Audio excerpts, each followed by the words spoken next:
You're about to meet a composer whose songs you never have heard, but whose music you may never forget. His name is John Beltzer. But don't look for his name on the music charts. You won't find him selling out big concert halls or find his CDs at your local music store. And that's just fine with him, because he writes, plays, and sings what he calls songs of love for only one person at a time. Every one of them very special, very young, and very sick. Tito Kelly Wilson Lisa Rihanna. John Beltzer is beginning to compose a love song. His inspiration comes from a girl he hasn't even met. Her name is Ingrid. Ingrid, she's the one. And I guess the one. Ingrid, she's the one. And yes, the one. And this is Ingrid. Ingrid Barcia, 16 years old and recently diagnosed with leukemia.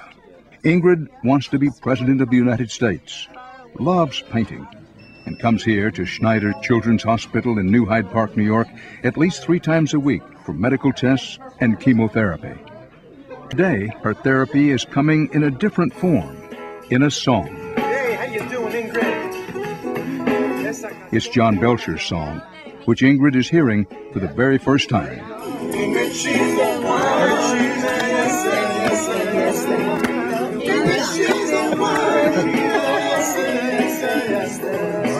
Ingrid's reaction is John Beltzer's motivation. It's not about selling records, it's about making a child smile.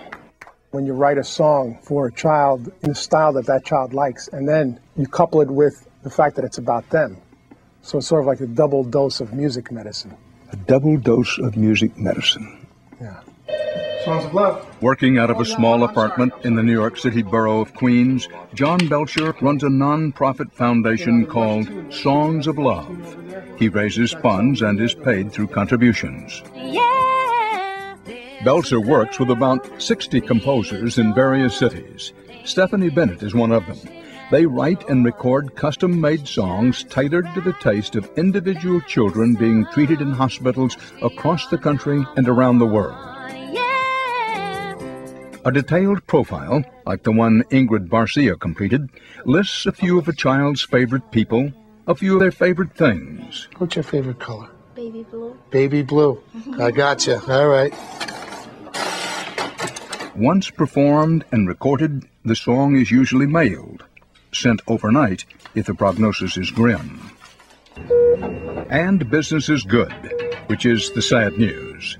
There are so many requests that Beltzer says he and his team have already created over 7,000 songs. Well, David, this is a big hospital. Yeah. Huh? 5-year-old David Sookhoo also has leukemia. His treatment is painful and debilitating. He spent 2 months in the hospital and now faces at least 2.5 years of chemotherapy. If his medications work, David's chances seem pretty good. More than 85% of kids like David survive. I made a polar bear for you. Oh, David, that's wonderful.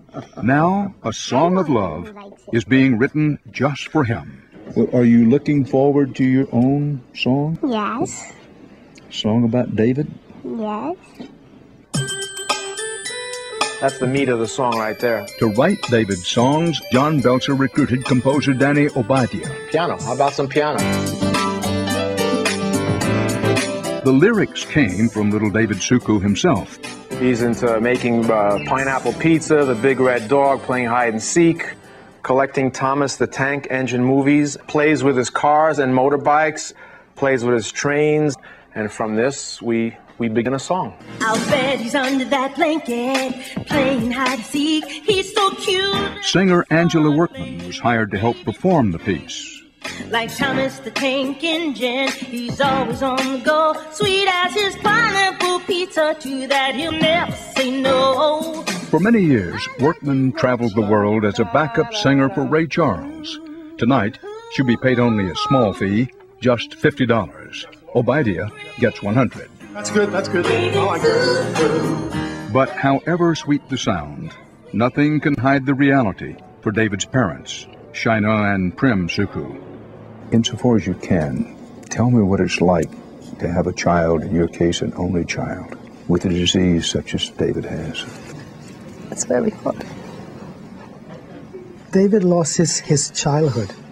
He doesn't have that childlessness in him because of the chemotherapy and because of the leukemia.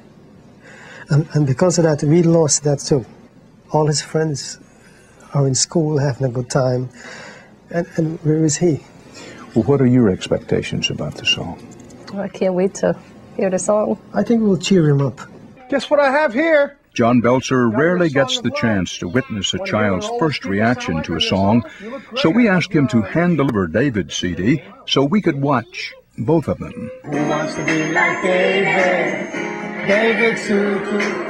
I want to be like him. Yes, I do. Some kids really respond well, but some kids, they get very shy, but inside they're bubbling with joy. You can see it. They're like, they look, back at this, wow, this is about me. All right. So, how does that sound? Good. Yeah? You approve? Yeah. And there was personal tragedy. His twin brother, Julio, a musician himself, was suffering from schizophrenia. In 1984, John witnessed his brother leap to his death from a rooftop. Even for a strong person, it's a big shock and a big trauma. How did that change you? What I did is I tried to cope with it by keeping the dream alive. I know Julio would not have wanted me to fall apart. So I kept going with the music, and I kept pursuing. And one day, Beltzer had a revelation. I was walking down the street in my neighborhood, and I had the epiphany, the realization, like, wow, could you imagine writing a song to help a sick child feel better? He wrote 6 songs in 4 days for kids at St. Jude's Hospital in Memphis. And then he heard a voice on the telephone. The voice I heard was this little girl's voice saying, thank you for my song.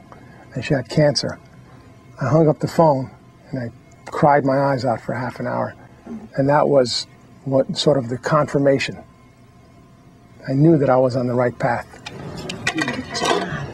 Beltzer's songs of love have crossed paths with kids like Ayanna Middleton and her mother. You brighten up our world, our little shrinky girl, Ayanna. Ayanna is recovering from stomach cancer. How old are you? Say it. 3. The sound of music can't always drown out the sound of sickness, loneliness, isolation. Come on, nice and easy, that. But there is medical evidence that music can help patients where machines cannot. We saw just how potent a prescription music can be for 8-year-old Victoria Sydorski. When we first met her, Victoria wasn't interested in any music. She was feeling nauseous.